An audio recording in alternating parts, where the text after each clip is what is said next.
Hi guys, my name is Aria, and I have come here with my story. To be honest, all the toxic mother-in-law stories I have read have inspired me to share my personal experience. To be honest, I never knew mother-in-laws could be so horrible. I lost my mum in my childhood, and my father also passed away before I met my husband, Daniel. They were amazing parents, so I never realised that mothers can be so cruel. I should have seen this coming. My mother-in-law Bonnie was a horrible mother. I have no idea why a part of me was hoping that she would change. I mean, the woman never liked me at all. She was downright mean towards me. Bonnie is one of those people who likes to take advantage of others. Daniel had told me several stories about how she would constantly take his money when he was a minor. Kelly, his sister, also had the same fate. When I finally met Bonnie, I realised that she even expected me to cater to her needs.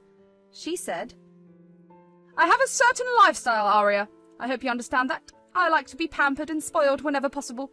As my future daughter-in-law, you should understand that." I do understand that, Bonnie, but what I don't understand is why you're telling me this. "Well, as you know, Daniel takes care of all of my needs. He spoils me with stuff all the time. When you get married to him, I would expect you to contribute as well." That was a total shocker for me. Yes, she did get gifts from Daniel's dime, but I knew for a fact that all her gifts and luxurious purchases were conned out of him. Well, before I met Bonnie, Daniel and Kelly did tell me about the practices of Bonnie. They said, "Since Daniel wants you to be a part of our family, I think there are a few things you should know about Mom. I don't know how to put this, but she does have a habit of conning us out of money." Seriously? She scams her children out of money? "Yeah, unfortunately it's true. Do you remember how I was short on rent last month? Well, Mum took my credit card info and bought herself a $1,000 purse." "Oh my god, I had no idea about this. Why didn't you tell me sooner?" "Sorry, Aria. It was embarrassing for me. My mum acted like an immature child. I didn't know how to tell you the truth."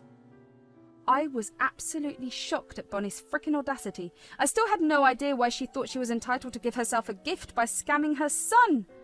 Also, I had no idea why Daniel didn't confront her about this illegal activity. I said, "Why didn't you confront her? She should have returned the purse and gave you the money." I did confront her, as usual. She turned on the waterworks and started to emotionally blackmail me. "Mom is like that, Aria. You know, it's easy for you to say that Daniel should stand up to her, but in the end, she is our mum. Plus, she can play the victim card very well." "Mum does tend to play the victim. She has raised us as a single mum for a long time. Mum likes to use that against us to get her way." "But this is wrong, Daniel. Even if she did sacrifice for you, you guys are helping her enough. She shouldn't be doing this stuff." Even when I said it, I knew that there was nothing Daniel could do. Bonnie's excuse for scamming her kids was kind of sentimental, so even I felt bad for her. This is one of the main reasons why I didn't push the issue. At the end of the day, it was their money and their mum. I had no right to say anything else. Daniel and I eventually got married. There had been some more financial problems with Bonnie, but Daniel dealt with it himself. However, I had no idea how low Bonnie could stoop. It all started when Bonnie suddenly decided to live with Kelly. Initially, Kelly was reluctant to house her since she had just had her second child. However, Bonnie guilt-tripped her with her sob stories. She said that she felt lonely and didn't see why her daughter couldn't keep her at home. Kelly felt guilty again and allowed her into her home. However, after a few months, Bonnie showed up at our door with her luggage. I said, "Hey, Bonnie, what is the matter? I thought you were staying with Kelly." "Yes, but she has just had a second kid and I don't want her to feel burdened.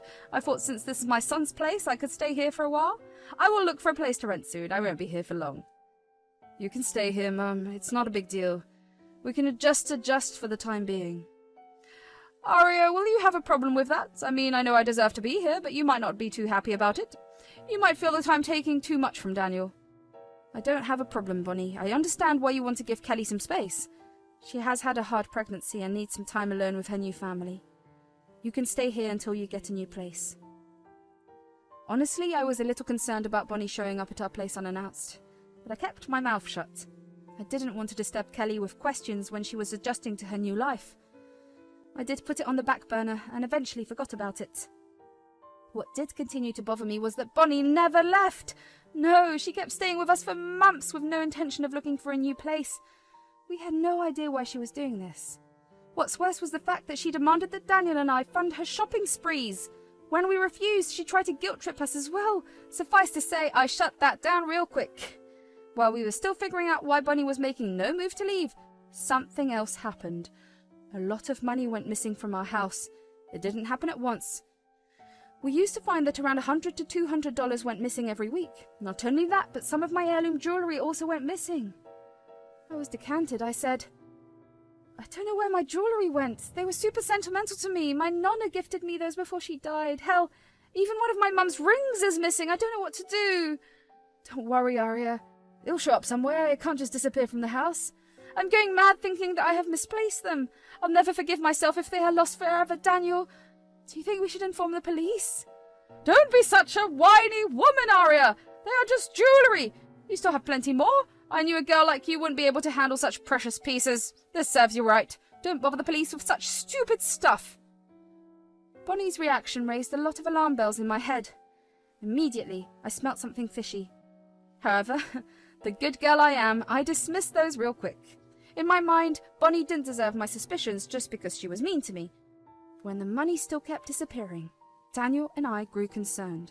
We had plenty of fights about this issue as well. Mostly, we blamed each other for misplacing the money. Bonnie's laid-back attitude of being in our home was also getting on my nerves. She was living with us rent-free and gave us absolutely no money at all. Instead, she came home with bags of luxury products almost every month. It was so bizarre that even Daniel was getting tired of her shit. One day, we actually decided to talk to Bonnie. We said, Mum, is everything all right? You said that you were going to find a rental apartment. Do you have any leads on that? It's been months since you moved in. No, I haven't decided on one yet. It'll just need a few more days to find one. You know, I have some financial problems and can't just find a place right away. But you have been spending a lot of money on luxury goods every month. You have money to pay for those, but not for rent? I find that odd. I mean, you don't even contribute to the household. Don't talk to me like that, Arya! You have no right to tell me how to spend my money. Why should I contribute to this house? I'm only here for a few days. Plus, I am Daniel's mother. I deserve to enjoy my son's house and everything in it. Having conversations with Bonnie took us nowhere. She apparently had enough to spend on unnecessary stuff but doesn't have rent money. We had no idea why she was doing this and intentionally extended her stay. Also, her comment about her deserving everything in the house alarmed me. All these events made me suspect that Bonnie was stealing from us. I was afraid to talk to Daniel about this. I knew he would get mad and get defensive. However, I took the courage to breach the subject. I sat him down in private and said, I don't know how to say this, Daniel. I have a feeling Bonnie has been going through our stuff. She might even be the one stealing from us. What are you saying, Arya? I don't believe this. You are dead wrong about all this. Think about it, Daniel. All this trouble with missing money and jewellery started after Bonnie moved in. We both leave for work every day. She is the only one who stays here. Plus, it's easy for her to access our stuff since she stays here all alone all day. My mum would never do something like that. She may not be able to rent right now, but that doesn't mean she doesn't have money. Even if she didn't, she would never steal. You're pretty confident about her, Daniel. I understand she is your mum, but you need to be practical about this. I'm telling you that I'm very suspicious about her right now. My suspicions were getting intense when more money kept disappearing throughout the months. I still had no idea where my jewellery went, so I decided to do something weird. I went out and got cameras for our rooms. I was desperately hoping to find answers to where my stuff was. I hoped it would give me an answer about why Bonnie was still staying with us, and if she was behind this. Daniel knew about my decision and thought nothing of it. After a few days, money went missing again, so Daniel and I decided to check the footage. We froze when we saw the clips. Turns out Bonnie was stealing money from us when we were not looking. That explained all the strange money disappearances we had over the months. At first we used to blame each other for misplacing the money, but now it was clear that Bonnie was stealing money from us. Hell, she was the one who stole my heirloom jewellery. This is exactly why she never talked about leaving. I mean, who would leave a place that gives you free coins? After seeing the footage, Daniel was furious. He wanted to confront Bonnie right away and demand to give the money back. He said, I had no idea Mum would steal from us. Sorry, Arya. I shouldn't have blamed you for the stolen money. I should have taken your suspicions into account when you told me about Mum. It's okay, Daniel. She is your mum. It's natural for you to feel for her, but she tricked us both. What she did is not okay. We let her stay here for free and she repays us by stealing our stuff. I feel so bad, Arya. She even stole your jewelry. Just wait, I'll go and confront her. I will make her give everything back. Daniel, we can't confront Bonnie. She will deny everything and just blackmail us. I highly doubt she'll return the money, plus she may have already sold my jewelry. Then what do we do, Arya? We can't just stay quiet. I don't want Mum to walk away without consequences. Don't worry, Daniel. Your mum will face consequences. I won't let her go easily, but first, there are 2 things we need to do. Rushing to confront Bonnie was not the best idea for us. I also knew that the best course of action would be to call the police. However, I wanted to talk to Kelly to make sure she wouldn't help Bonnie. From all my interactions with Kelly, I was almost sure that she wouldn't support Bonnie. Still, I thought that a family discussion was in order. So, I called Kelly and told her that we will come over. When we showed up and told her everything, Kelly was shocked. She said, "Oh my God, Mom did this to you guys too? What the hell is wrong with her?" "What do you mean, Kelly?" "Mom has stolen from us before. When I and my husband let her stay here, she stole $7,000 from us. I did confront her about it and she confessed." "That's horrible. Why didn't you press charges against her, Kelly? That is a lot of money." "I didn't have proof, guys. She knew that and mocked me for trying to scare her. In the end, we had to let it go because she didn't leave any evidence." "But we do have evidence, Kelly. We saw the CCTV camera footage. She's the one who has been stealing from us. I can't believe she dared to touch our money and Arya's jewelry. She has been crying for weeks and blaming herself." "Really? You guys have proof? That is actually amazing. I bet Mum never saw that coming. Are you guys planning to go to the cops?" "Daniel is right, Kelly. We do have proof, and I'm going to sue her and call the police. She has crossed a major line and committed a crime. I don't think we should let her go. What do you say, Kelly?" "I am all on your side, Arya. Hell, I would have pressed charges myself if I had proof. Even if I couldn't do anything, I'm glad you can.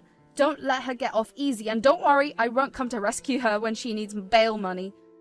With that confirmation in hand, me and Daniel went home. On our way home, we called the police and told them everything. We even saved all the evidence that we had so far. What's even better was the fact I was watching her live through the cameras. Yes, this witch stole money again while we were coming back from Kelly's place. I saw the whole thing from my car. When me and Daniel reached home, Bonnie was already in the kitchen pretending to be concerned about dinner. I knew that she had no intention of helping. She was just pretending to help. We calmly went into the kitchen and told her that we needed to talk. She looked confused and asked us what was wrong. We said, "Bonnie, we know that you've been stealing from us. We want to know why, and we want all our money plus jewelry back." "What are you talking about? I have no idea about your money or anything. There must be a misunderstanding." "Quit the act, Bonnie. There is no use for that right now. Just answer my question. We are really upset and need answers right now. Don't deny it because we have proof you have been stealing from us." "Daniel, look at what your witch wife is saying. She's accusing your mother of stealing. I just cannot believe her audacity. I always knew Arya hated me, but I never thought she would stoop so low. Say something, Daniel. You can't let her insult me like that." "What do you want me to say, Mum? Arya is not lying. We have security cameras in the house. I saw you steal from us." That's when I pulled out my phone and showed her all the recordings we had. She took one look at them and turned pale. The sudden change in her expression was hilarious. I would have laughed if I wasn't pissed and concerned about my heirloom jewelry. Bonnie saw the tapes and started to stutter. She mumbled out excuses just as the police pulled up to the house. She looked panicked and said, "Daniel, just look at that. Your witch's wife has called the police on me. Look, I know I messed up, but you can't let me get arrested. Your wife planned all this to make me look bad and kick me out." "You have some nerve blaming Arya after what you have done. You are pathetic, Mum. Nothing Arya did can justify your thieving actions. Don't even try to pull that shit." "We have been more than generous with you, Bonnie. We let you live here rent-free and didn't even charge you utilities. You stayed here for 4 months and repaid our kindness by stealing our money. You knew how sentimental and precious my jewelry was to me. Still, you stole them and sold them to God knows where." Bonnie started to cry very loudly and begged us to forgive her. She again gave all sorts of excuses and even tried to be nice to me. It was disgusting, and I felt nothing but anger towards her. I let the police in and showed them the footage of Bonnie's stealing antics. They took verbal statements from me and Daniel and arrested Bonnie. That didn't stop Bonnie from trying to make a fuss about her arrest. Instead, she alternated between begging and crying to screaming and yelling at us. Things calmed down only after she was taken away by the cops. In the weeks that followed, we gave police all the evidence we had. Since Bonnie was now a legal tenant, we also had to serve her an eviction notice. Bonnie stayed in jail because she had no money to get bail. Her bank account was frozen because she deposited all the stolen money into it. Kelly, as promised, didn't help out Bonnie at all. Instead, she gave her own statement to the police about what happened at her house. Suffice to say, Bonnie was absolutely not happy. The case went to court and she was found guilty. We still have another hearing where the judge will declare her punishment. The police also made her spill the name of the pawn shop where she sold my jewellery. She gave them the name as she was scared. We went to the shop with all the proof and the police. Thankfully, we were able to get back my jewellery, but it bore bad news for Bonnie. The pawn shop and my insurance company both sued her. Since she signed a declaration at the pawn shop saying that the jewellery was hers, Bonnie would be apprehended for that as well. It looks like Bonnie will face some jail time after all. As for me and Daniel, we're doing much better. I am expecting our first child and I'm super happy. What makes me even happier is the fact that Daniel no longer wants to keep in touch with Bonnie. It gives me some relief to know that my kids won't be around a thief. Both Daniel and Kelly have informed Bonnie about the no-contact decision. Bonnie didn't react well, but respected it so far. I guess she doesn't want more felony charges against her. So far, we are in a much better place and eagerly waiting for Bonnie to be jailed.